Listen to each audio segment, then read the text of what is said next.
Love that money.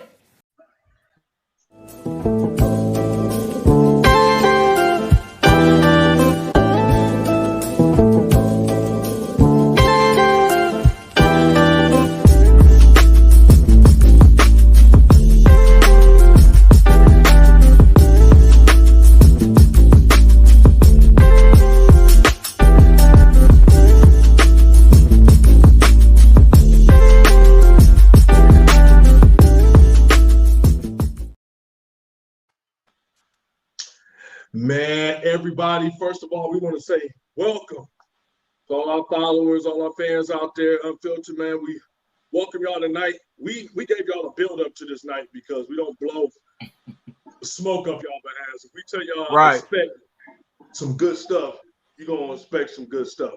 Put a guarantee on it, okay?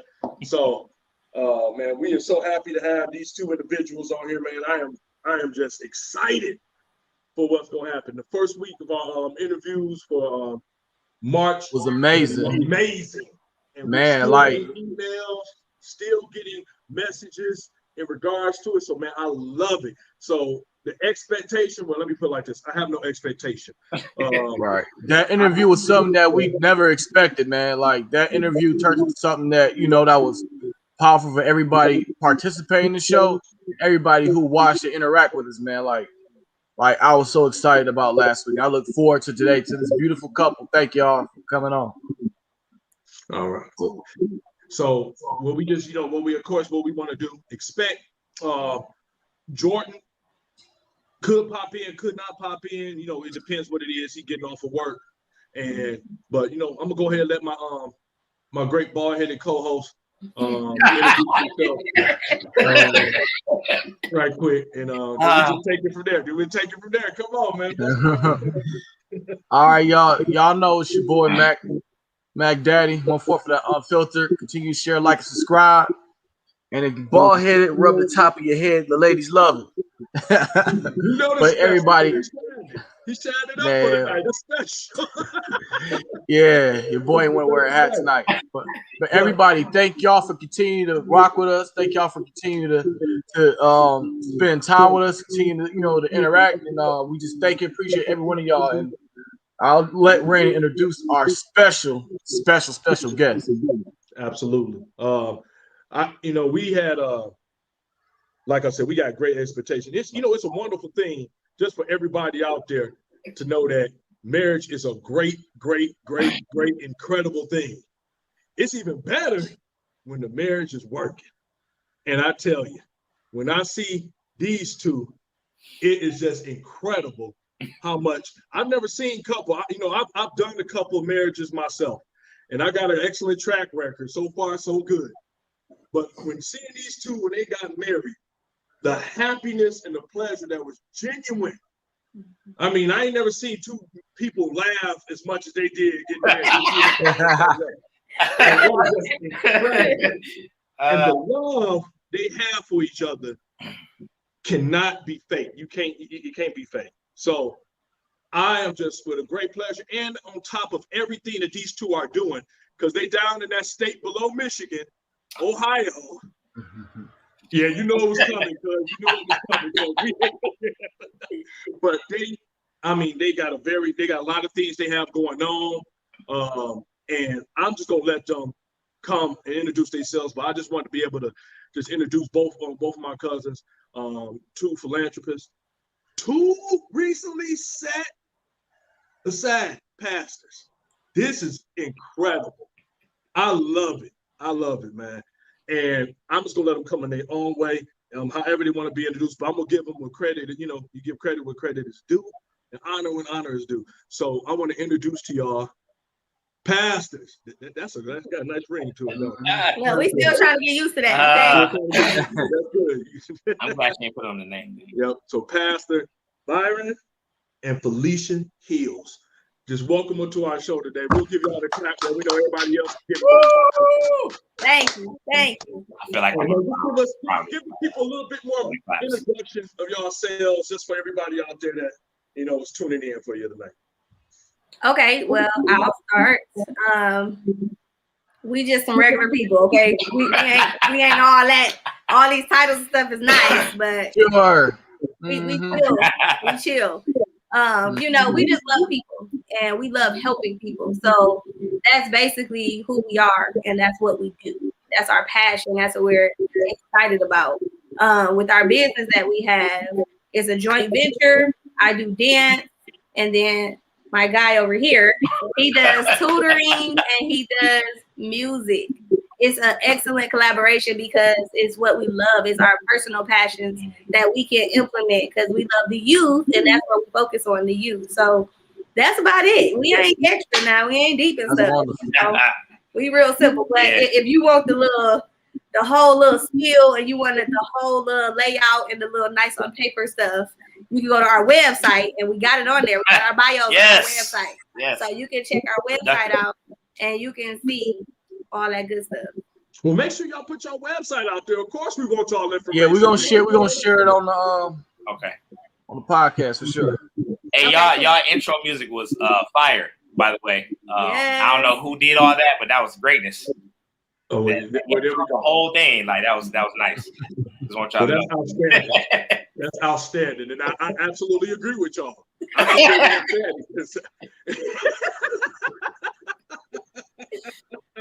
And we see that so much. And let's just get stuff. Before we go into detail with everything about y'all and start firing off some questions. We always got a quick icebreaker question. We know that y'all very passionate with the youth. That's a passion I have and been working with now since 2005 for a long time. And with the schools, not so much. We had this question last week with Ms. Linda Anderson. We had this question last week. But I want to more go into detail. What do you think, and what's your opinion on this? With schooling, especially with virtual schooling, some of the main complaints that people have is that the kids are getting a watered down version of education at that point. You being an educator, Byron, what do you feel? What is your opinion in regards to it? Because you have some kids, people, we said this last week, you have people who prior to this pandemic was already doing virtual. And they said, look, this is what we're going to do. We're doing virtual for whatever reasons. In that case, I was one of those parents that was even thinking about, like, look, I just want to do virtual. Mine was more in the store of how the escalating violence and how I felt like some the school districts was trying to input policy instead of education.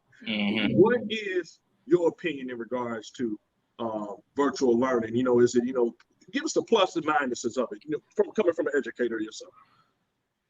I mean, it could go a lot of different ways. I would say on the plus side, which is the less talked about side, is that individual instruction that you can do with that kid who's just too smart to be in a group of friends or a classmate that he's with, or, like they need something extra. So then the technology and everything helps them. Virtual learning helps them. But bottom line, all kids benefit from social interaction. So when you take that away, even if you put your kid virtual, you have to substitute that interaction somehow. Put them on a sports team. I don't know, take them to work with you, something. Like they have to have some type of interaction. On the negative side, and this is the issue with all of the public schools, is we have all students. We can't reject anybody because the government pays us first and foremost. They don't pay the majority of our checks, but they have a huge chunk into the public education system. So we have to take those kids. Like, for example, there's a kid who I heard about today who they're homeless, but they're still expected to log in at least X amount of minutes every day. If not, we take them to court, and the courts take their children to children's services. So it's like, it's even to get to the point where you can actually teach. You're talking about kids who have had phones, but they never use them for what they're used for. Like you could do PowerPoint presentations, slide shows, you can do Google Earth, you can do all types of things with the cell phone. But these kids on Facebook, TikTok, and Twitter, and whatever, that's it. So then you have them this laptop that they can do the exact same thing with. Majority of them do that or nothing. They don't want to do schoolwork on this nice computer that they've never had. And then there's a disparity, like in our district, there are some schools who are already up here, and then there's some schools who have never had a chance. And now everybody is supposedly having a level playing field because we all have computers. But those good schools have already been using computers, just like these suburban schools, private schools. They have kind of already had this virtual, non-virtual fiasco already, just by choice. Some kids didn't want to come to school today. Okay, your assignments are online. They're used to that. So with all of them going home, yeah, they're still learning. It's still watered down. Trust me, it's still watered down because nothing can replace in-person teaching. I don't care what you do. Nothing can replace that. But they were more prepared for it than everyone else was. And we're still expected to meet the same standard at the end of the year. Hey, well, I got a follow-up question for you guys. So for students that unfortunately don't have the technology to participate in online classes, that have difficulties in that certain aspect, are there things in place to help those students that absolutely can't get online? Like, could you have like a more specific example? So, for example, like you were saying earlier, like if I need a laptop or some kind of form of technology to participate in class, and if I don't have, let's say, a laptop or the internet to actually get on and participate, my grades affected, or like you said, CPS or whoever gets called because I'm not participating in class. Now, are there methods or certain strategies that are going to be taking place or that have been planned to take place to help students in those situations? All right, so there's two answers to that. There's the district answer, and then there's my answer. And for the district, I haven't seen anything because they're still trying to figure out really what they're doing right now. Because right now we're on the borderline of, should we just send all the kids back to school because everybody's getting their second round of vaccination? So we just send them all back and whatever happens, happens. And then you have my answer to where I'm just going to try to do what I can to get a kid whatever computer or hotspot they need. And if I can't do it, then the fact that you told me about it, I'm not going to hold it against you. It would be different if you could come to class every day and you chose not to, versus I couldn't make it if I wanted to. I can't do anything about that, so I won't hold that against them. But majority of teachers, yeah, that's making that target that they have on kids a lot bigger.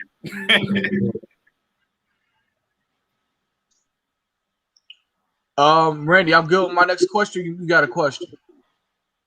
No, I just, I agree with everything that he's saying.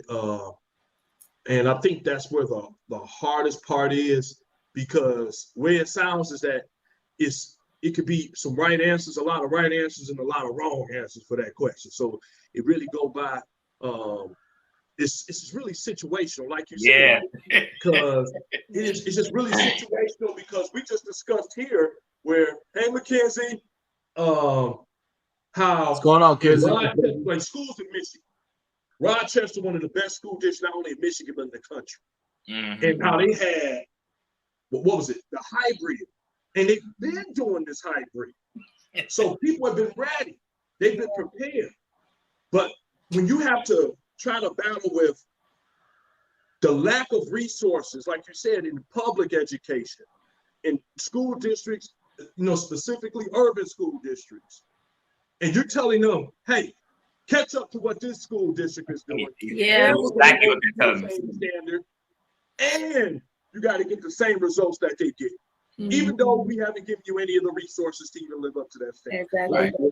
It is so difficult. So we definitely understand that. And I know that's going to be an ongoing battle, because even before it was virtual, it was just problems just in the classroom, just getting education, that we needed for the kids. But, going more into that, you two are one of the bright answers to this issue. Yes. Well, let me tell you, this is what I feel like is going to be our future, because this is, for me, what prompted me. Byron was already an educator. He was already in the school systems. You know, for me, my background is teaching dance, and that's my initial way into the school system. You know, I had started after school dance program. But in the midst of that, I saw how it affected students in the classroom, and just even learned about the struggles that a lot of the students were having in the classroom. A lot of them didn't have a voice. They were treated unfairly because, you know, the statistics, or, you know, the people have a bias and they automatically prejudge you based on how you look or how you come to school. And they just feel like you're not smart enough to, you know, they don't have high standards and expectations. So with that coming into the school systems, for me, that opened up the avenue for me to really have an eye-opening time to see, like, okay, a lot of these kids, they're not getting further along or getting the help they need because, number one, a lot of the teachers are just there for a check. They don't really care about these kids like they should. They're not teaching these kids like it's their kids. They're teaching them just, I came to work today, and as long as I make it to the end, I'm gonna get a check. You know, and that really opened my eyes and really pushed me even further beyond just having my after school dance program, where it pushed me into more of a mentorship, which was automatic for me through dance, but it really pushed me further because I saw all the kids need to do is get someone to be their voice, get someone to be their get their perspective on things. Because a lot of the kids, what ended up happening with me going to Byron school with the after school program, because I was already going to be there after school, I started volunteering during the day on certain days. And then it kind of created a position for me. The principals came to me like, hey, we got this program that's here that's supposed to be helping the kids with in-school suspension and, you know, redirecting them and all this stuff. But we would prefer you to come in and do it instead of them, because the way you have an effect with the kids, where you just listen and you help them and they be more, you know, positive and encouraged after they talk to you, they get their stuff together. You know, it was just a thing. And I was like, oh, okay. I wasn't expecting that, but that opened up a lot of doors for me to see where the ball is being dropped. You know, a lot of the kids, you not bad. You acting out because you're struggling with reading, and you've been struggling with reading for a long time, but you're embarrassed and you ain't getting help at home. So when your teacher called on you to read out in class, you acted a fool so you can get kicked out, so you ain't got to show I'm struggling with reading. And you're in 7th grade. You know what I'm saying? Like, that's the stuff that I started seeing. So when they would get sent to me in school suspension or get kicked out of class or whatever, that's what we gonna focus on. This ain't no get out of class free card. Hey, I see you were struggling with reading. We're gonna have a real heart to heart. We're gonna talk about it, and I'm gonna help you. You can have more confidence in it, and it ain't gonna be an issue anymore. And you can see that you are so smart. It's just you learn different, or you learn at a slower pace. So for me, that's what I was telling this guy. Look, you are going to be a principal of our school that we're going to create for Black kids. They need someone who looks like them, who love them, who care about them, who's going to take the time to have high expectations and standards for them and push them so that they can excel at a high level. Because these kids are so smart. They just don't have anyone giving them the confidence. And even with you, Randy, I remember you were telling me about your program that you had in the school. That one thing made a big difference in the way the kids perform, because they felt like I got somebody in my corner. I got somebody who's going to listen to me, who care about what I'm saying. Even if I'm wrong, they at least gonna hear me out. They at least give me, you know, that time to share how I feel. And I think that's the game changer. You know, instead of looking to these broken systems that ain't set up to help our students excel and succeed, because we all a product of public schools. We know what it was like. We seen the teachers struggling to bring supplies because the school ain't provided. You know, we see how, you know, the school was set up for us to just test. Everything was a test. All we learning is tests. You know, and it's like, when are the kids going to get something that's vibrant, that's going to help them excel, that's going to help them feel excited? Like, again, our program and our company started because of the arts and taking out schools. The kids need that outlet that's going to help them perform better, because they have something to release themselves. They have something to be creative, something that's their own that they can be proud of. Woo! Hey, do this sound like she nervous? Hey, before the show, nah. She said she was That's all. Just like, yeah. She said that beginning of the show.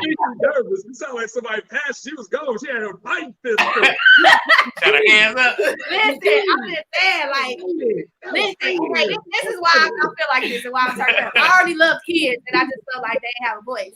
But it was a third grader who came third grade. This boy did not know his ABCs. How is that a thing? How did he get passed on and he don't even know his ABCs? Literally, because it was like crazy to me. I couldn't believe it. It was just his name. I couldn't write his name on paper. Then he started crying. No, he was looking at me crazy, like he didn't understand what I said. And I was like, okay, maybe I said it a little too fast. So I was like, hey, kid, just write your last name. I don't need the whole name. Write your first name, just your last name. And he like had a breakdown. He was just like, he put his head down, and I was confused, like, what just happened? But then as I kind of like started pulling from him, you know, trying certain things, I saw, okay, this boy don't even know how to his ABC. So of course he can't write sentences. Of course he can't identify the letters of his own name. You know, so that's stuff that I saw that I was just like, the system is failing these kids.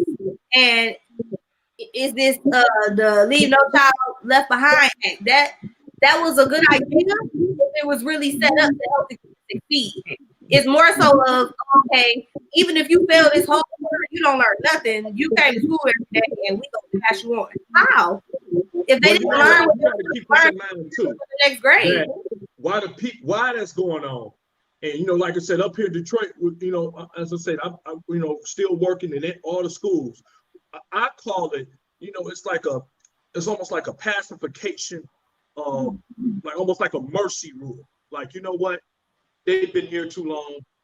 Mm-hmm. Let's move them along, and we'll see what happened to them in the future.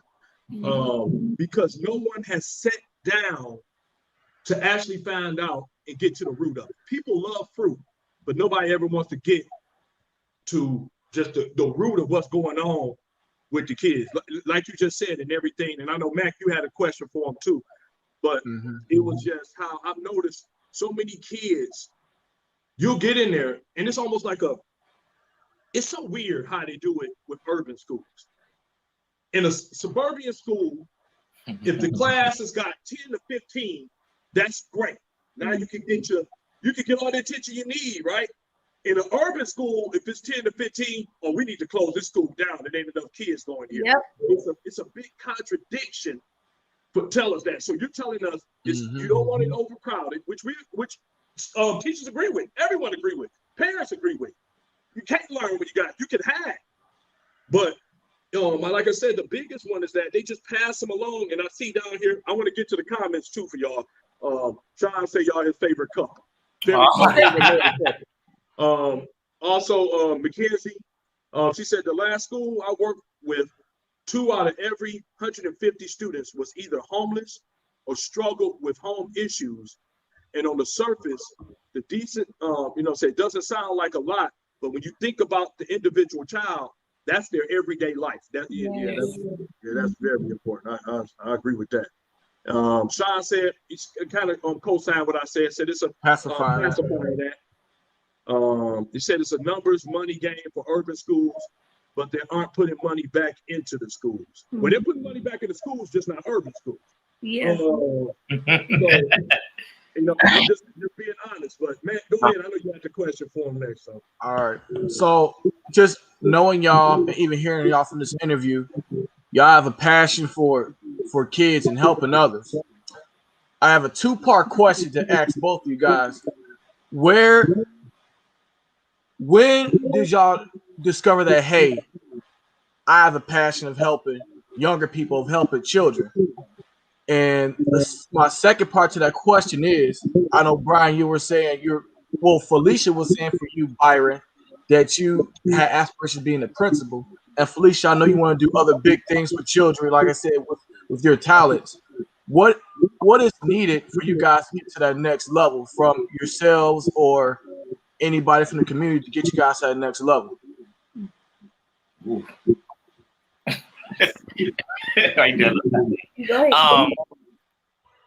I realized that I had this passion for youth. I think when I was young, I had a real tough time in school from 3rd through 5th grade. I actually was kicked out of public schools and I went to a behavior school. So that alone helps me with any behavior problem a kid could ever give me, because I went to a school where the whole school was built on we need to fix the worst kids in the city. So I was there for 2 years and then I got put back into public school. And I just had a natural liking of just helping others. And I literally helped one of my friends in 5th grade pass the 5th grade. Like he should have been held back, but I helped him with like every assignment. Like he never asked me. No one ever told me to do it. And it just, from there, it kind of happened year after year with someone here, someone there.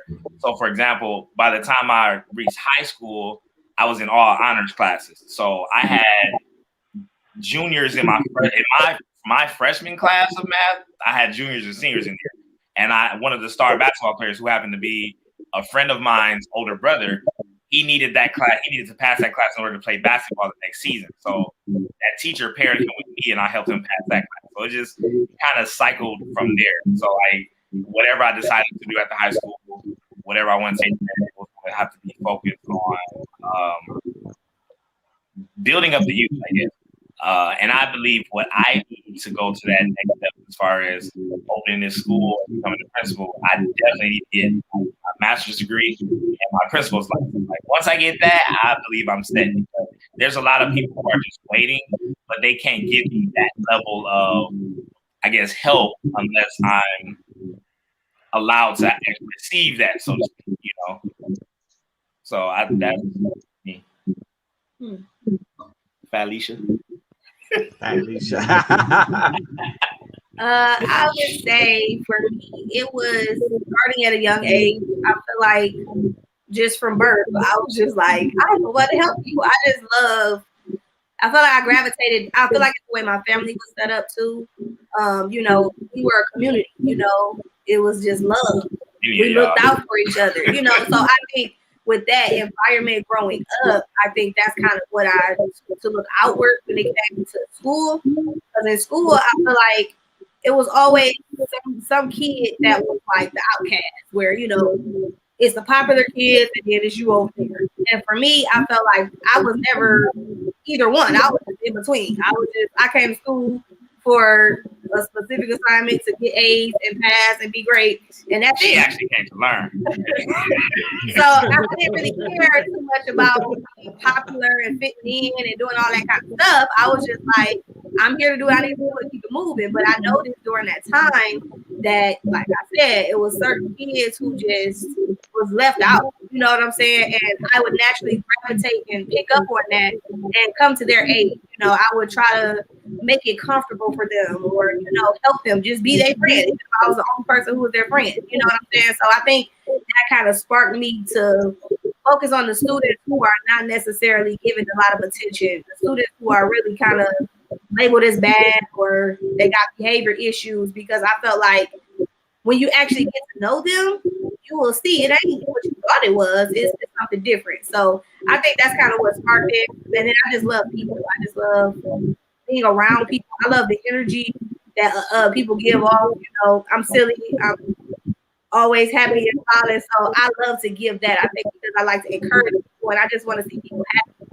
I think that's kind of what pushed it for the kids, because I saw so many kids, like what we was talking about earlier, even at that young age in elementary school, who didn't have, who was homeless or who was in foster care. And it's like, we, you know, been in school together from kindergarten to 3rd grade, and now all of a sudden you're moving away because you got a different foster family, you know, and to see how you were sad about that and that kind of stuff. So it was just like, I think that's what really sparked for me. And I was just like, you know what, I think I need to focus on the youth, because it gets to a point where it's like they're forgotten for some reason. Like, okay, you get to a certain age, oh, okay, you good, you can manage and figure it out. You're not tiny and cute no more. Yeah, you know what I'm saying? It's like, oh, you in that awkward stage, you know, like, I don't know, it's a thing. But I think for me to move forward with the things I want to do for the youth, the next step for me is building, because I started in the school, but of course, since the pandemic, you know, they don't have a lot of outside people coming in, and I need a space that's year round where kids can come and visit us, where if the pandemic guidelines are still in place, social distance safety, they just know they have a safe place because it's really about like having like a community center. That's what I really want to do for the youth. Okay. I want them to be able to come and have fun and have a safe place to go where it's like you can cultivate, you can learn about yourself.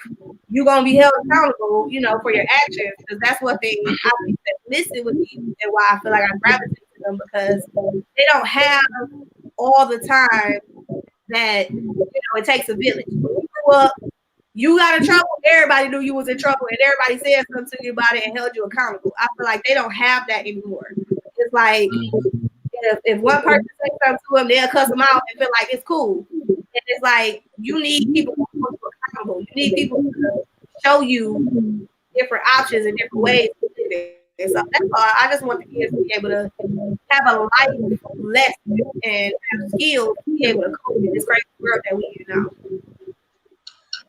You know what's crazy? That was one of my dreams. Like if I ever, made it big, I want to open my own like community center for kids so they can have a place to go after school, to play basketball, to have a tutor and everything like that. So it's crazy that we share like that same kind of goal. So, hopefully one day I get back on a track to actually fulfill that passion. But you're the best person to actually do it. Like I said, Phylicia, you're one of the most talented people I ever knew, growing up and everything. So yeah, I just wanted to share that. Don't make me cry. I don't have time. Them little feet. Now, so this everything that y'all saying. I remember when you first told me about it, I was 100% behind it, and loving the idea in regards to it. Elevated Productions, and I know that's gonna be something amazing. I don't even think y'all know how incredible it's gonna be, and that's always the best part, not knowing how incredible it's gonna be. So I'm gonna kind of want to go back a little bit further because I know I got a lot of questions just for the young married couple who's looks like y'all was on a collision course for each other.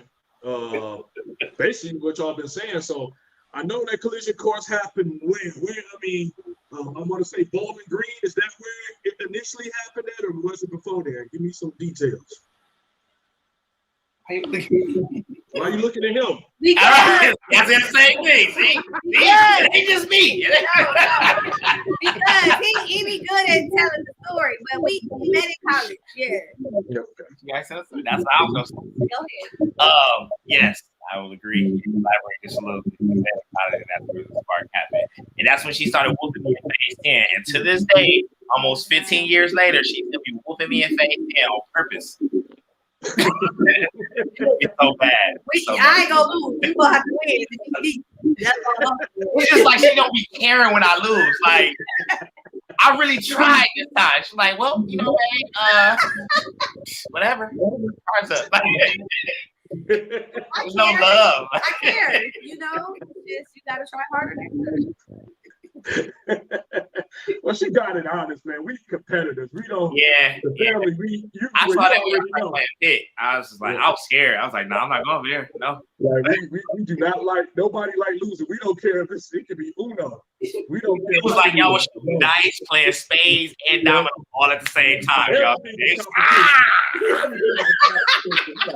No.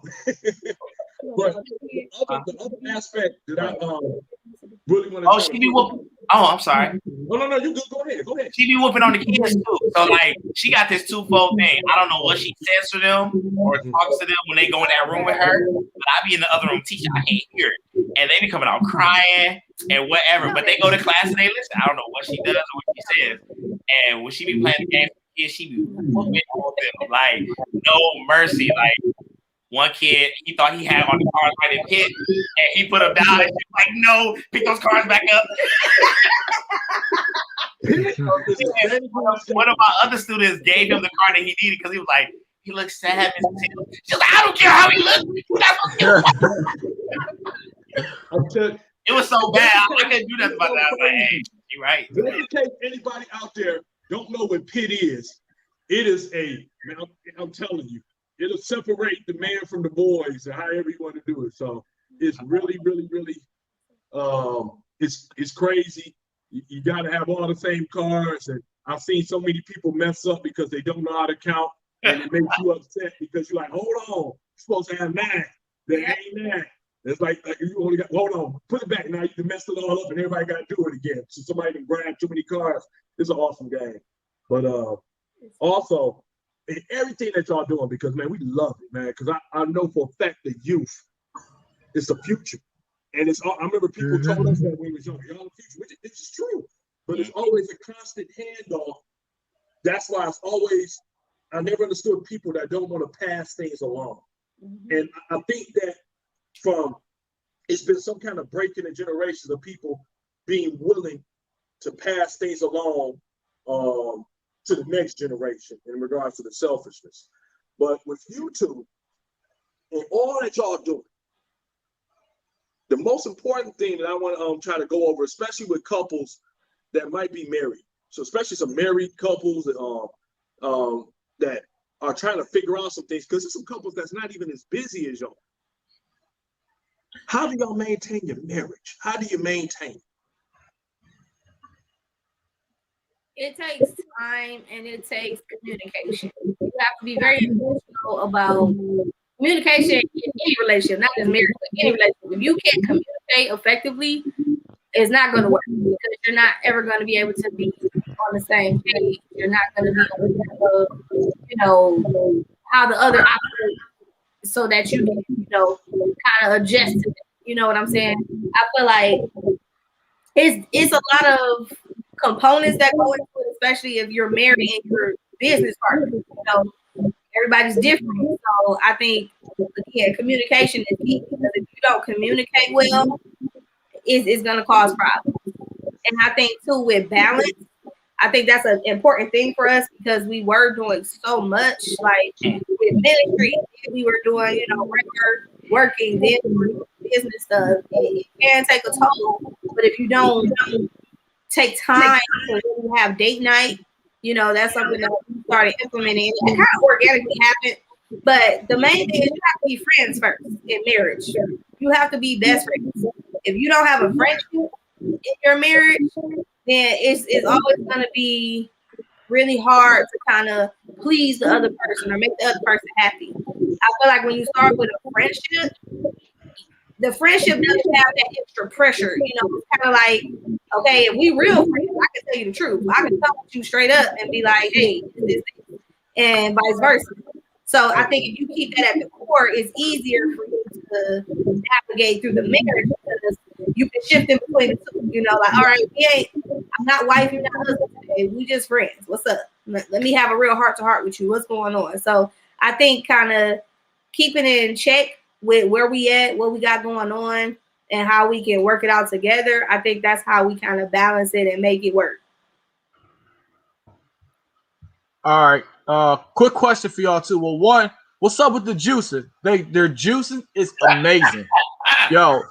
Oh, I just bought. They try to extort me, bro, with gallons of man. Man, that was the healthiest time of my life. So what's up with the juice? Are y'all still doing that? I have one little piece, because I don't have nothing different than what she said to my answer to that. But this is just something for me being transparent, is to just, it's a reason that the Bible says love is patient and then love is everything else. Because without patience, everything else don't work. And for me personally, like, I had to learn to be patient on a lot of things I didn't realize I was being impatient for. I just thought, like, okay, this is what it is. Why should I have to change and figure it out? But I had to learn how to be patient on things. So it's helped me to calm down and even see things differently. And you were even able to have those talks, like she said, because I'm not a big talker. Like, I'll talk a lot when I'm teaching. I talk a lot about something I'm passionate about. But once that's done, I'm done. I'll sit there and look. So, that's the main thing that really helped me outside of what she already said. So for the juice, I was gonna mention that about with the kids. That kind of was organic thing that kind of happened. It was more so about me. So that's what I want to add. All of the stuff that we do in our business is stuff that we are, as people, are passionate about. It's not about money for us. It's not like, oh, this is something that I can meet these and get a big bag. No, it ain't that. We know the money will come, but it's more about, like we said, helping people and seeing people thrive and excel and be great. So with the juicing, it kind of initiated me taking care of my health. I'm a picky eater and vegetables. I wasn't about that. So I noticed that, you know, for my health though, I still needed to get that some kind of way, and I wasn't no big pill vitamin type person. So I was like, okay, if I start juicing, maybe this will help me get that same nutrient, and you know, I can still eat my little chickens and all my stuff I like, and still get that intake, you know. And then when I started researching about it, it really helped my health, and it helped me a lot. And I started thinking about other people. Like, how could this help other people? I started looking at my family, like, man, I know you ain't gonna start eating meat, but at least you can get some type of nutrients in you where, you know, it enhance your energy, enhance your organs, and where it helps you regulate it, you know, little stuff like that. But I think the main push for me with the youth juicing, the last group that we was at, it was this one boy and he had diabetes and he was not taking care of himself. Like, I was cussing that boy out every day. Like, what you doing? I was stack some hot Cheetos on your head, boy. It's apples, carrots, and stuff. Like, he would not take care of himself, and he would be like having spells where he would be like almost passing out and all type of stuff. And this boy in the 8th grade, I'm like, boy, you too old for this. Take care of yourself to die from this. This is not something you can play with. And it wasn't like he had his mom was a single mom, so it wasn't like he had a dad at home or whatever. But he knew when I see his pills, I better be on it because she gonna come.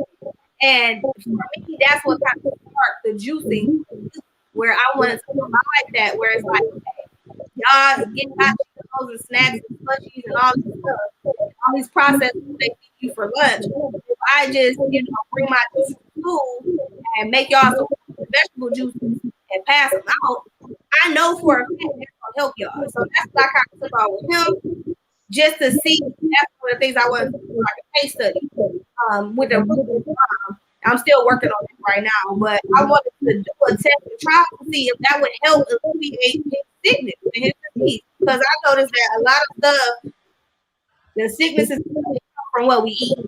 We're not eating healthy. We're not eating stuff that help our cells, you know, regenerate and heal us. So it's like, okay, you change one thing, still do everything you do, add one thing. How much more would that make you feel better?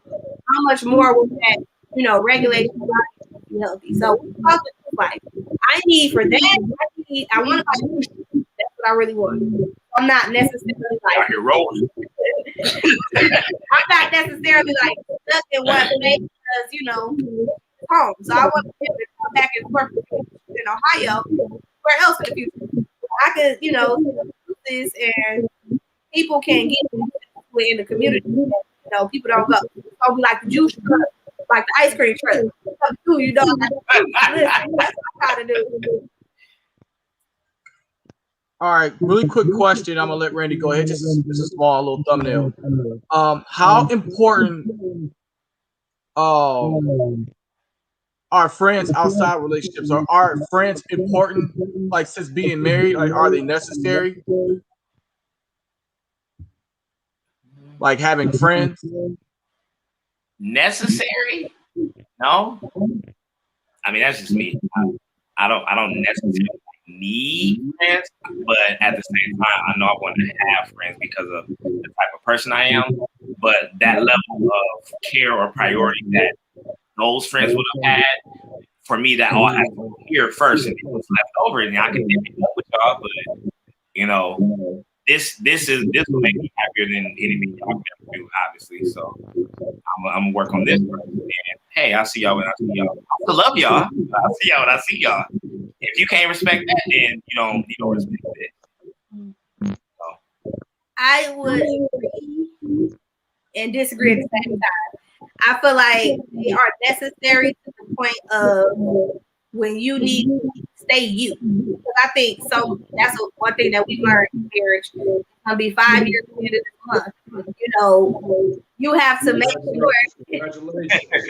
You have to make sure that, going back into that balance thing, you're not getting lost in the marriage where you're just so into the other person and you forget who you are, or you stop working on who you are.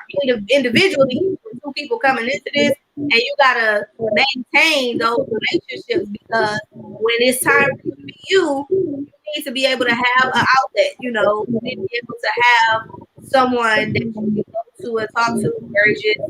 I just need you to listen, and I can't go to nobody else. I need it to be you. So I feel like you have to have balance with that, and it's like I said, it's not 100% necessary, but it's something that should be added as an addition, depending on the person. Though everybody is different, so I think if you're gonna have friendships and it's gonna, like he said, overshadow your relationship, and they're gonna get majority of your communication and your energy and your time, and you're not giving it to the person that you're in a marriage with, I think that's where you'll have a problem. So if you are learning yourself, be like, I don't really want to talk to you, but I'll go talk to them, then I think that's when, like he said, that's when they don't need to be a priority at that time, and they need to know that, communicate that with them. Like, I love you and care about you. It's my focus right here, right now.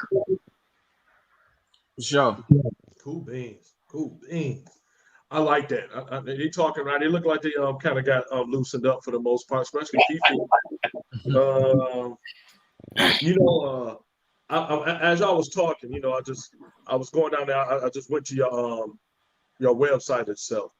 I understand he was talking about the juicing, but as y'all was talking, I'm a big time listener.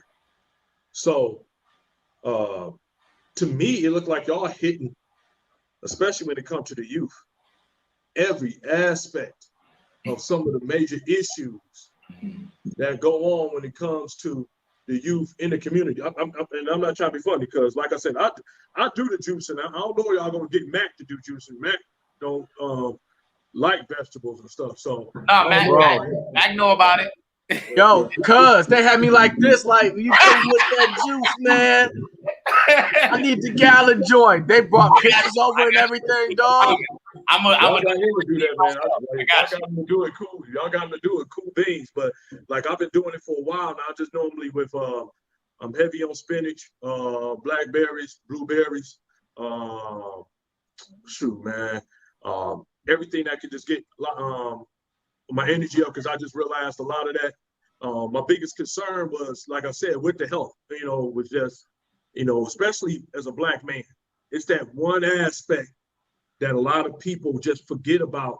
They talk about violence, but it's funny that Dave Chappelle said on the special that the #1 killer of Black people ain't guns, is salt.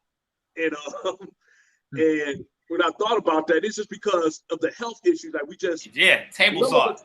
It's like some of us just think that you're gonna be. The funny thing about the youth is that you think you're gonna be young forever. Like, I'm gonna be young forever. I'm gonna be able to get this time here, and this is where I'm gonna be able to stay in. Unfortunately, that ain't the case. We know that what you do in the beginning, what you put inside you, is gonna eventually catch up with you, and you got to take care of yourself. So I just look at everything y'all got going on as I'm looking through y'all website, and it's just amazing how I feel like y'all are just one. It can tell that y'all put a lot of thought into it, which means y'all put a lot of prayer into it. That goes to what I want to talk about next, because in meeting up, y'all both coming together, boom, you got Bowling Green, bam. Then after Bowling Green, whatever happened in life things, then boom, y'all married. Boom, now y'all together. Then boom, y'all got these ideas. Then now boom, y'all been ordained. I mean, this is, just for a lot of people out there. And I remember, because I couldn't make it to the ordination ceremony, but because I've been ordained for so long, I wanted to call them. And I just felt, I was like, God, what can I say to them? And I just wanted to talk to them, and I'll leave that conversation with us. But what have you, if anything, noticed in regards to yourself? Because this is a huge responsibility. And a lot of people just don't really understand this, because some people just think to titles. Some people are fascinated with titles. And I'm like, anybody can put a title on it. You could be a title all day. You want to be, I hear people every day that I see every day talk about I'm a boss. And I'm like, you lucky to be an entry level. But what do you notice in yourself that made you reflect? Because my first question, when you heard that you wanted to be set aside, what was your first reaction? I remember mine. I said no. And to this day, I still remember it's like, we want to set you aside. I said no. And a lot of people even up here don't even know that. I was like, no, I'm fine with that. I thought about it because I realized everything that came with it. I'm like, no, I ain't do that. It ended up happening after a lot of prayer and then constant prophecies and everything else coming to it seemed like everything leading up. And, you know, I had one individual come to me, and I still remember Pastor Leslie Edwards, came to me, and I was in the back because I was like, look, I'm just watching the cars. This is what I want to do. I'm going to watch the cars after we do this, and we good. And he said, you know, God said, you can run, but you can't hide. Mm-hmm. And that's what changed my mind into the prayer, you know, because it was just a fear of not living up to what he wanted me to be. I didn't want that responsibility. So for y'all, what was your first reaction when you heard that? When you would say, okay, we want to set y'all aside, what was y'all thinking?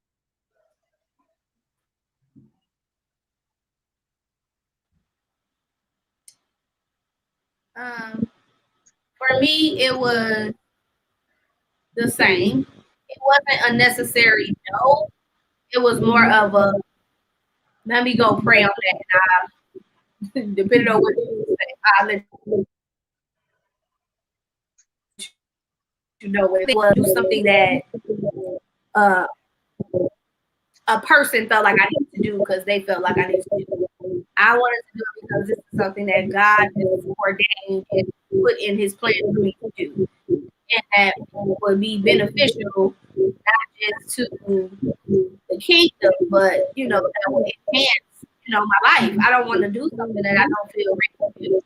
But at the same time, I wanted to make sure that, like I said, God thing and not just some person want to put me in a position. And I think after praying about it, that was the revelation that God gave me, that I already been doing this.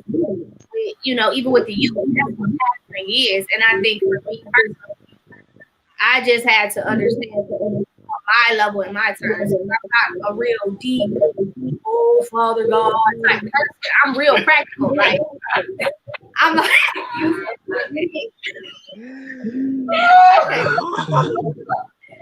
I am not the kind of person that go to the prayer concert. Because that's what I think when people hear about somebody out there, please don't be offended by what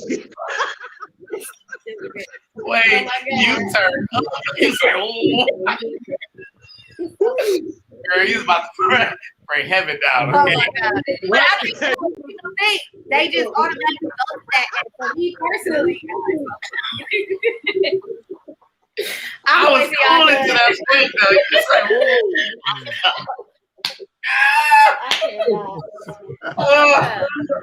oh, hell no. You know, that's like it's like all the Avengers were pastors and it was Captain America. He was like, you trying to unite them all together. Oh, Father God. all the leaders. Like, huh?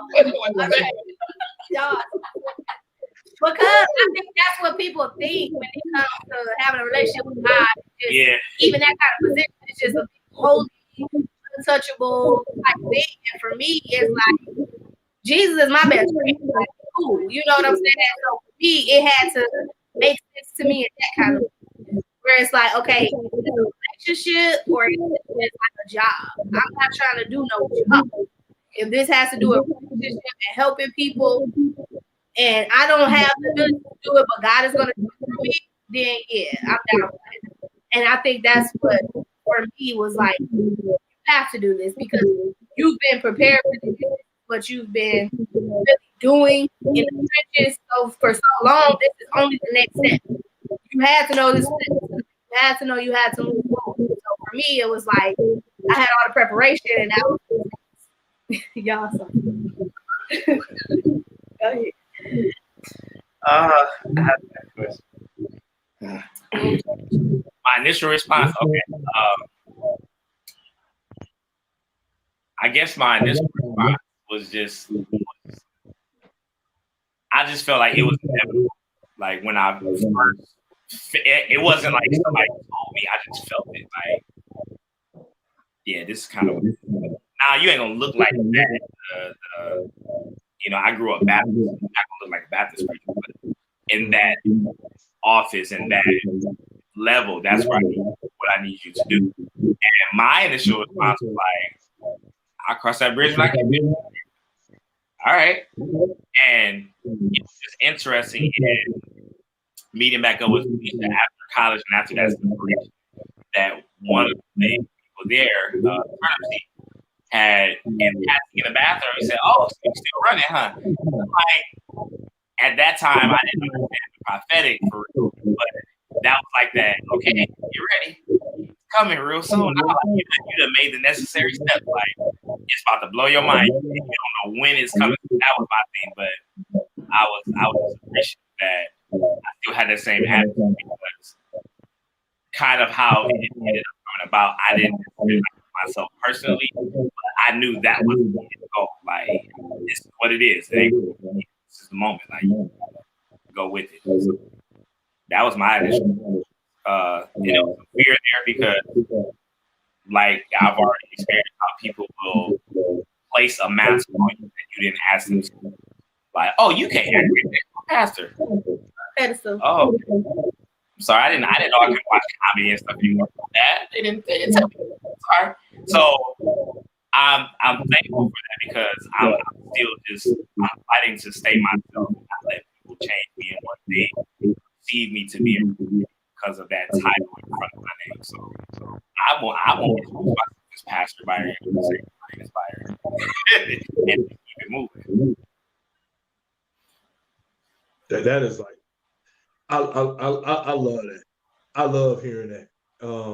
I love it because it brings back memories for myself.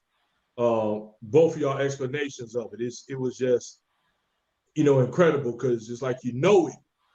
That's where you're about to be led to, because that's where you've been operating in your whole life. So, and my biggest thing, when you brought it up, like for myself, I remember thinking, man, I'm gonna have to, you're gonna get me to change, and I ain't gonna be me. You want me, because I knew for myself for a while, like, man, the reason why God knows that to draw people was because of, how I was. And no matter what it was like, I think, for some reason, it was like one of these blessings. And my mother always said it, that, you kind of adopted your father's aspect, how you draw people to you for some reason. And no matter if it was in the classroom or on the street. Mm-hmm. And what I understood is that it just wasn't no fakeness in me, so no matter who was around, even with Ballhead down here below me, it's like, however. You fake nigga. Hey, that was a fake response. You just negated everything you said. That was like a long setup. Like, you don't even know what's coming. Yeah, it's like, but the one thing people could never say is that it's a different Randy here than it is here. It's like, if you saw, it's consistency. Mm-hmm. So it was just the passion, and I see that in both of y'all, because when you just said, I wouldn't want to be me, and that's the funny thing when I tell people, I'm like, if God wanted everyone to be the same, he would just, it wouldn't even be need for everyone to have a soul. You could just make boom, boom, boom, boom, boom. I could just make robots if I want you to all be the same. I love it, because the assignment that y'all are here for, nobody else can do. This is the best part of being, in this world. That what you created to do, I don't care how many people have been here or going to come here, but what you're supposed to do, nobody else can do.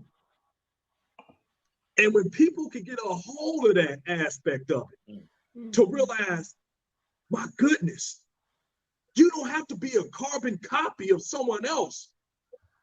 When you are the one unique prototype and blueprint for what you got to do. You don't have to be a copy. You're unique. You're special. What you've been created for, no one else is able to do. And I know we've said this on this show so many times before, and I've used this example, especially when I talk to my young kids. I say, y'all got to look at this, that God has given every single one of us our own safety deposit box. And the problem is that so many people are going in the bank and they're looking at other people open their safety deposit box. Mm-hmm. I was just about to say that. Looking at what I was just about to say that. You stay fixated on what they're pulling out. Like, man, you're pulling this out the box, not knowing that in your hand is a key to your own safety deposit box. Yes. With your talents, your gifts, your blessings inside of it. But you don't want to make the extra effort to take your focus off of someone else and go down there and open up yours. Now, when your kids found out that y'all were pastors and, you know, even things of that nature, because kids, God bless kids. Kids are, nobody tell the truth more than kids. You want to know the truth, go to a kid. You know what I'm saying? You want to say, how does this look? Go to a kid. They'll tell you, it is ugly. Don't wear that again. You'll hear it. Mm-hmm. What was that reaction in regards to it? That now you got Mr. and Mrs. Hills, they always been this way. Now they pastors. Hasn't been any change with it, anything of that nature? I feel like it really wasn't a change because that's who we already were. Like, that was the biggest thing for me and him too. You know, we're us. We don't change. You're gonna be us everywhere we at. It ain't no bitch where now we have on our professional clothes and in church. You know? Yeah, like so we already were. The kids can exude. They can see what was exuding out of us. So like a good example, the kids already wanted to pray before Byron slammed every day. All of his students, and somebody tried to snitch and tell the district like that was gonna do something, and we laughed about it because we said God is right. We ain't playing them games. That's a lie. But anyway, yeah, the kids already knew, you know. So to them, it was kind of like, this ain't no surprise. Cool. You know what I'm saying? They wasn't popular pastors, but they already looked that way. I think for me, I think it wasn't that big because I didn't want it that big. I didn't want it to be something that reshaped their definition of me. I talked about earlier. I don't know their perceptions or experiences with pastors are or were in the past. So I'm definitely not doing parade at in front of you, not knowing that you may have been through something traumatic. And then I remind you of the pastor from the past or whatever. So it's like I didn't present it in a way that they were going to celebrate or anything like that, but they expected it. They were like, "Oh, we done. Okay, so what we doing today?" Like, and they just took it for what it was. But they had already respected me in that light. So actually officially being that didn't really change. I think too, open them up to the question a lot more. You'll be surprised. That's the part that really got me. Kids want to learn, especially when it comes to things about spirituality and God, because a lot of them come from backgrounds where that's something that's practiced or believed. Just we do what we do, and you know. So for them to really have that introduction to us, that was another part of the weight of the responsibility. Like, you know, I'm still learning myself. I ain't trying to be out here leading you astray or leading you the wrong way or telling you something that ain't accurate or that's not right just because this is what applies to me. You know, we want to really be able to experience it and explore it on their own because we're not the kind of people that's like, oh, we believe in Christians and you got to be, you know what I'm saying? Like you said earlier on your stream you said earlier, Randy, I was turned up. I was like, yes, that's absolutely accurate.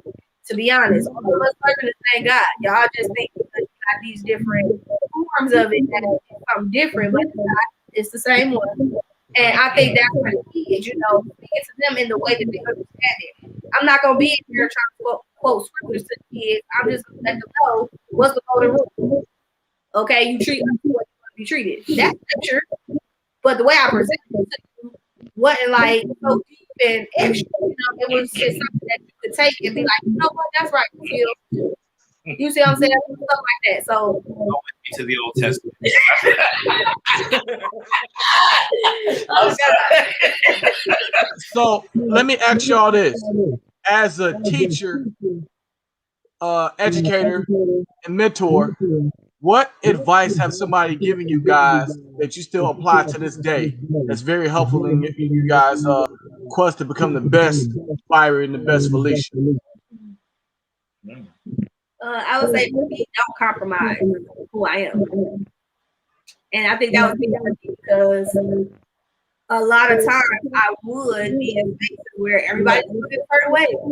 Everybody's doing this, and the way God set me up, He on purpose be like, you the one that's gonna be over here. You go be the opposite, and nobody never did this. So it was uncomfortable a lot of times, and I just had to understand that that's my lane, and that's okay. And don't compromise that to try to make it look like something else. Just do it the way you're supposed to do it, the way God told you to do it. So I think that's what it is for me. I think for me, it's just constantly reflecting and realizing where you are and that level that you work to. And for me and what I do, at some point, it became I'm not allowed to have a bad day as far as my A game. So to use an analogy, which some people may not like, but it'll make sense because everybody knows this. When LeBron has a great game, we all know about it. When LeBron has a horrible game, we all know about it. So it's like, for me, that's teaching. I can't have bad games. I'm gonna just keep shooting until I make something. So for me, I have to keep that drive and fire up every day, and that's kind of the advice I was given: is recognizing that you're already great, but with greatness comes greater challenges. You gotta lift loads that people are impossibly able to. You can't. I'm able to, like, in my school where I teach now, there's a regular elementary side, K to 8, and then there's a behavior annex side. I've gone to the behavior annex side because I know some people who work there for years. But, like, I'll purposely, mess with the worst kids to see if I can reach them. And, like, one of my best friends is, like, one of the worst kids in school right now. And I only met him and talked to him 4 times because of COVID. And, like, that's that drive now. Like, now I feel like, okay, he's on my team. I can't let him down. So I either got to have a better A game with my kids. If I'm not on point with my kids, I can't go mess with him like he wants. So now I'm building other things to motivate myself. The biggest thing was recognizing the greatness early on, and it's like, it's not going to do anything better from here. All right. You know what? I want to, and like I said, I'm so thoroughly I'm enjoying our interview, man, with y'all, and the honesty. The first thing that I noticed that pour off of y'all is humility. I love that. You can feel that through the camera. I ain't even trying to be funny whatsoever. It pours off of y'all. And I think that's going to take y'all very far in everything that y'all do. One of the things I want to ask y'all, like I said, in everything that you do, being married and all the things that's been going on, what's been the toughest thing as a couple that y'all have had to deal with? Great question. Hey, I thought y'all weren't holding back. They said, should I tell him? Should I tell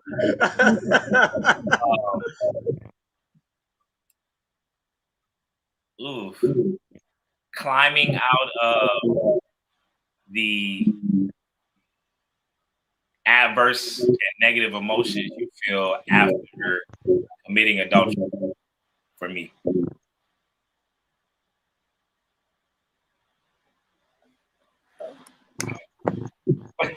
No, somebody said it. Oh. Are we echoing here? We can hear you. Okay. I would say for me,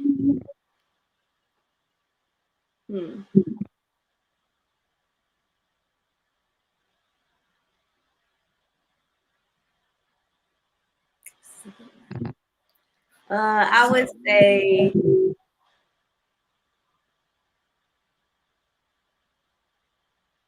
it's hard for me to say because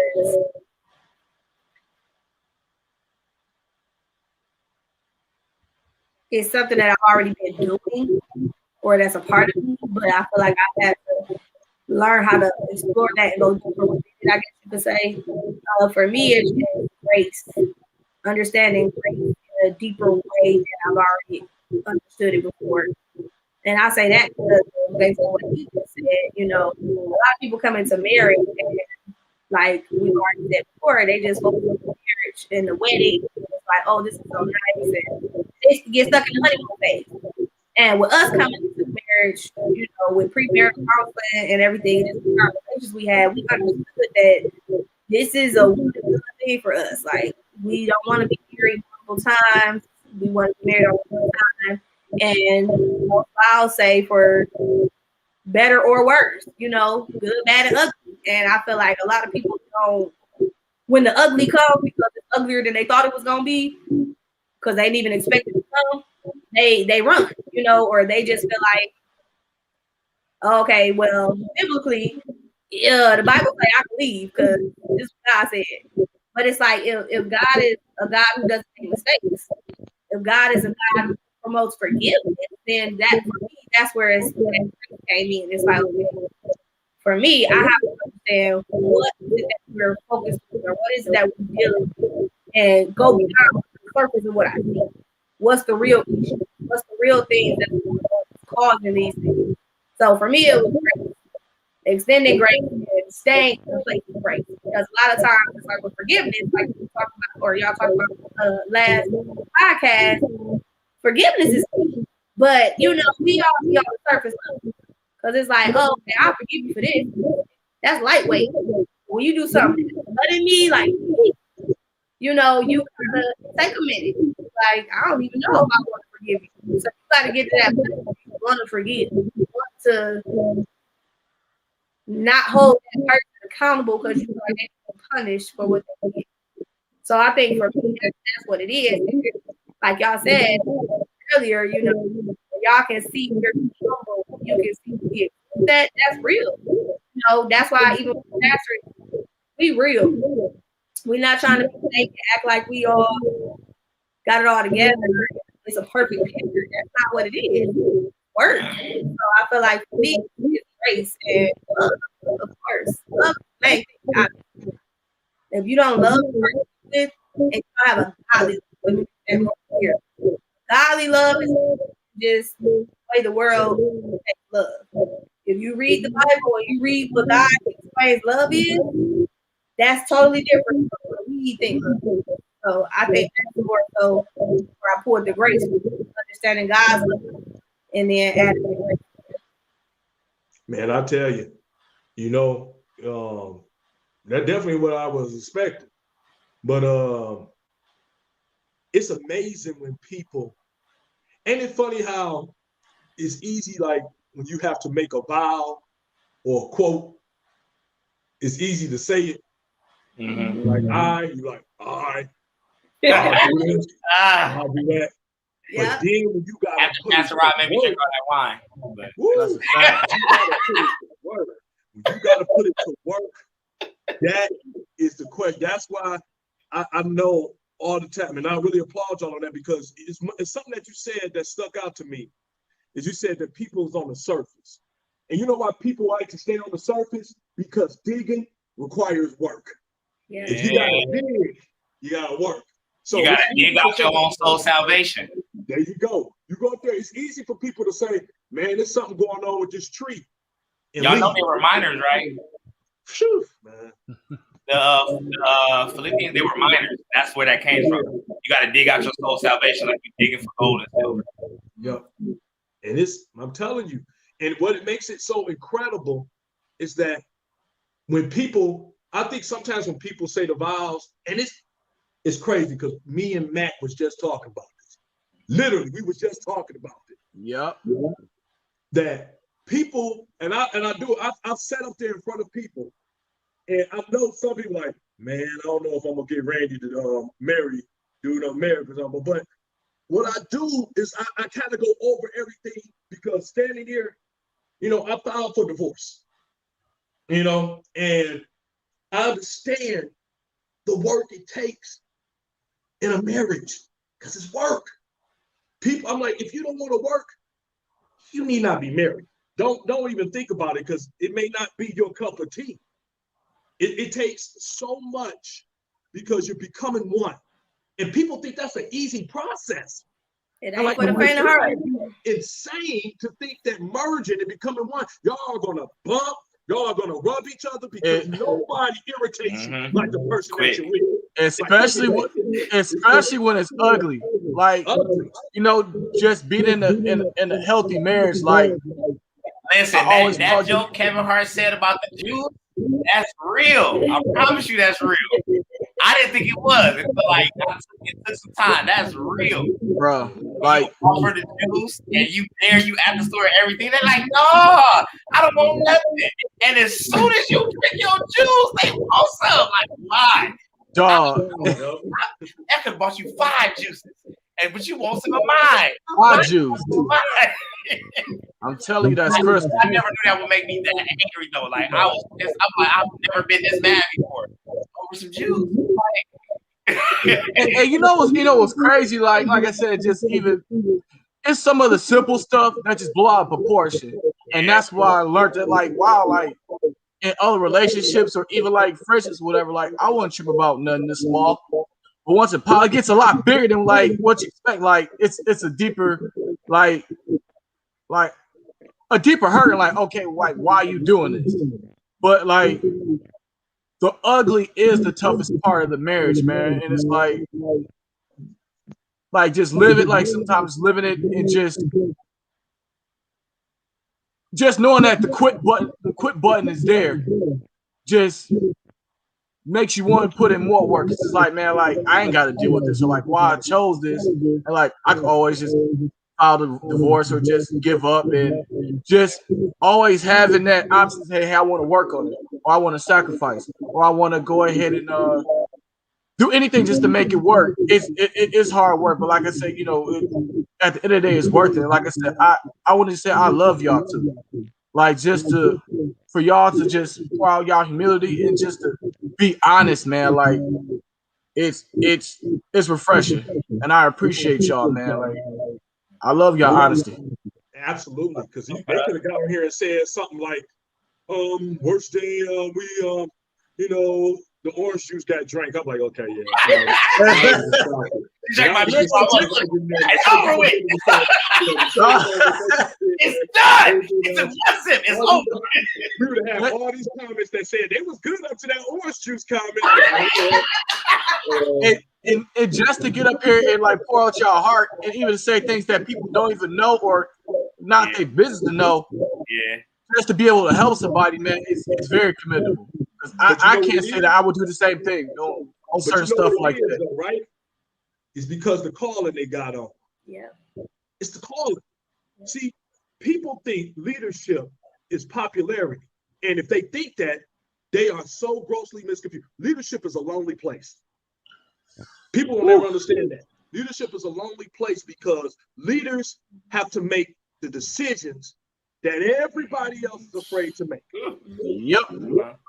People don't want to deal with that part. I told somebody, I'm like, to make everyone happy is to make no one happy, because you can't make everybody happy.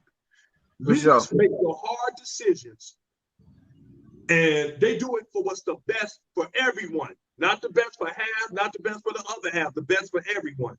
And they also are transparent. You see, when people lead by example, people be able to see a lot of different things. And one of those things is that when they get to see with y'all, is this incredible humility, honesty, love, this imperfect couple that you can't fight things about. And I think that's what y'all been so strategically placed in with the youth in such a great position. That's why I really believe that y'all going to be so much of an incredible, y'all already. But I'm telling you, man, one of my favorite scriptures is when God says, eyes have not seen, and I stop it right there. Because people always say, man, I'm telling you, I got this ahead of me. I got this ahead of me. Man, let me tell you something. God said, you ain't seen, ears have not heard what I got for you.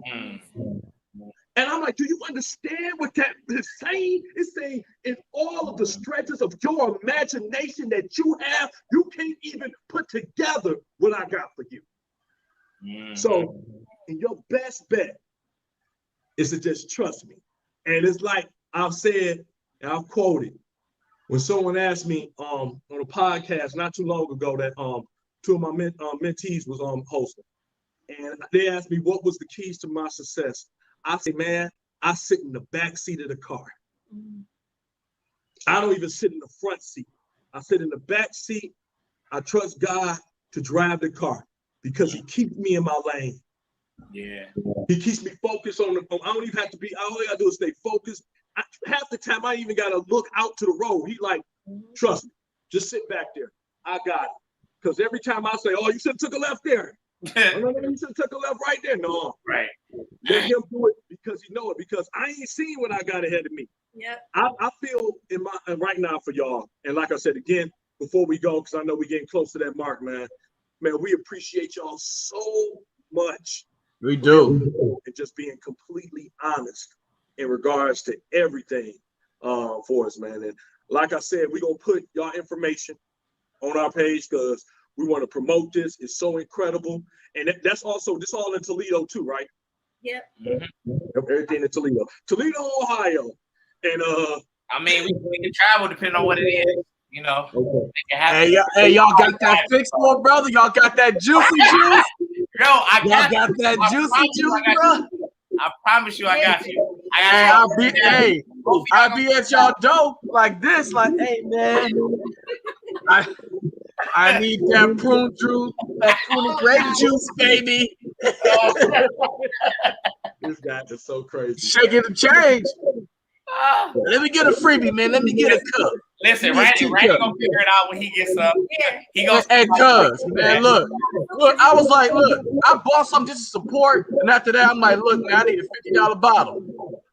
I need a $50 bottle. And they drove here and gave it to me like a thing. Mac is the one who invented the gallon. Okay, we Yeah, was it. to that level. We were just doing our regular 22-ounce bottles. This boy said, "I need a gallon." I was like, "Wait, dog, I need the gallon." Yeah, I didn't have no answer. How can y'all sell about a gallon? I said, "Well, why don't I sell about a gallon?" Hey, cuz they came with a gallon and they came with a pitcher. They about to come with the dang home machine next, dog. Like, hey, but that prune juice is off the chain. Everybody contact Byron or Phylicia. Get some of that juice. Get some of that juice. I'm telling you. We're gonna put that again, we're gonna put y'all information on our book on our page as well in regards to it. And like we said, man, we wish y'all nothing but this incredible amount of success that's already ahead of y'all, perfectly placed and just strategic. I'm just praying that God just I want him just to blaze the path and have y'all with blindfolds on.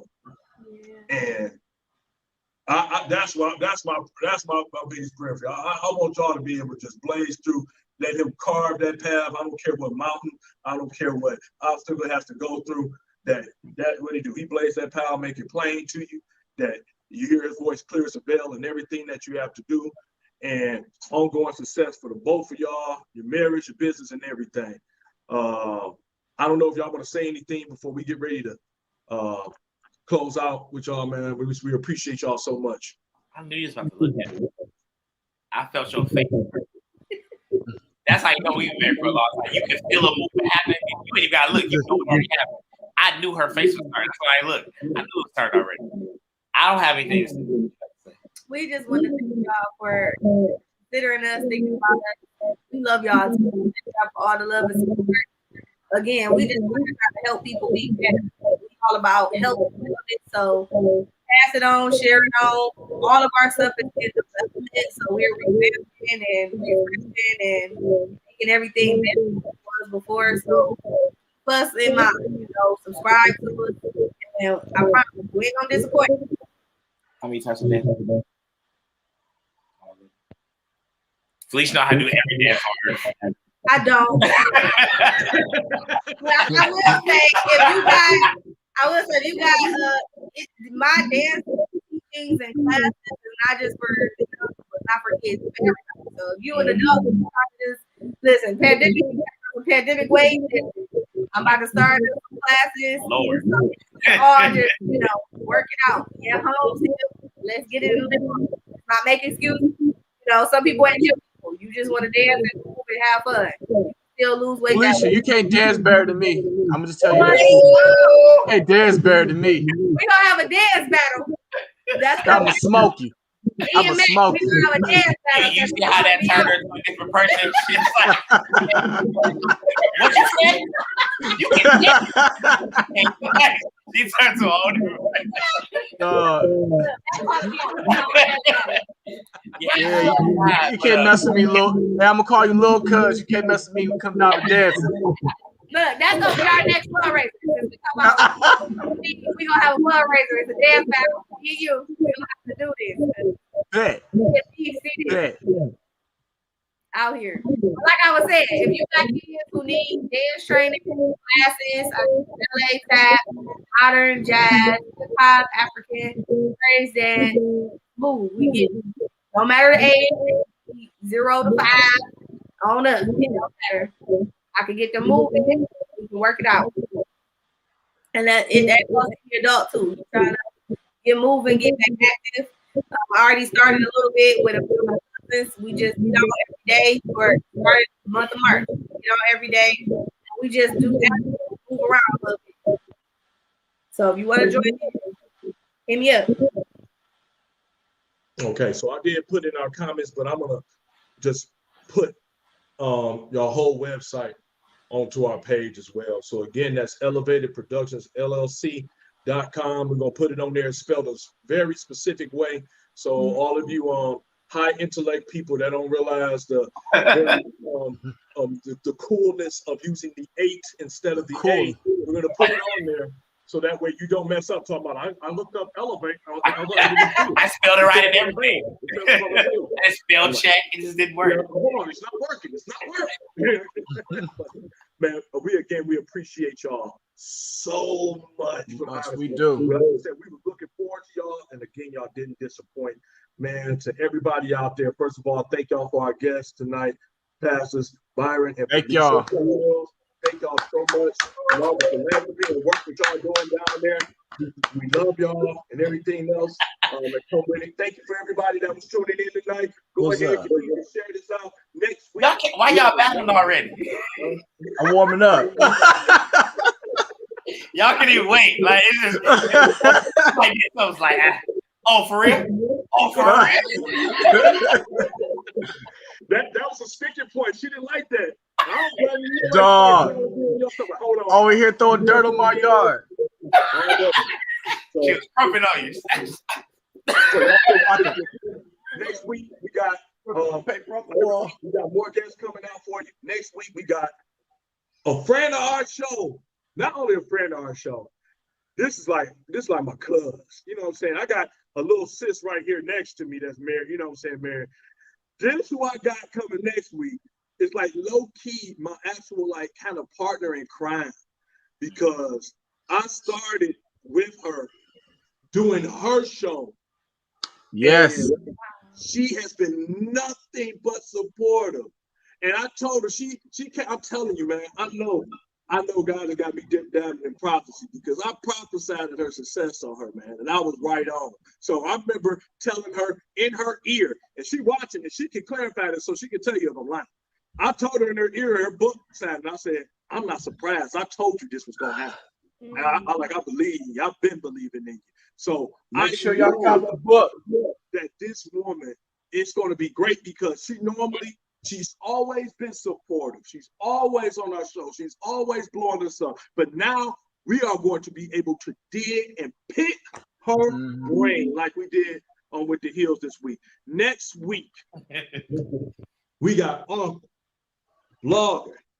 I'm telling you, social media influencer. I could put so many titles on her because it's well deserved. But I'm going to tell you, the number one is a true inspiration to me. And that's Stephanie Evans. This is going to be an outstanding show next week. I am telling you, it's going to be good. We're going to pick her brain just like we did with sir. people here today. Then the next week, March 17th, We got another one, man. We're gonna be talking business in this bad boy. Entrepreneur and another philanthropist. Mackenzie, Miss Mackenzie Hall. Get Mackenzie on the. Hey, we finally got somebody who's not scared to come on the show. So Mackenzie, I gotta give you your props on that. So I look forward to both of those weeks. And if you fans, and we're gonna pick her brain because she be dishing out some heartfelt things. We about to for real. We about to pick her brain to March 17th. So next week, March the 10th, Miss Stephanie Edwards. March 17th, Miss Mackenzie Hall, as we continue to celebrate Women's History Month. And the reason why I know people are like, Randy, wait a minute, why Byron here? Because this is incredible married couple that's doing this incredible thing. And plus, it's my show. I can do what I want to do. This is the Auntie Linda over here, he cussing. He cussing. And guys, if you have not copped the book, go on Amazon. Please cop the book. Stephanie signed mine. I'm gonna go ahead and sell it. It might be worth. It's gonna be worth some more money. So yeah, no, cop the book. Great read. Can't wait to see you next week.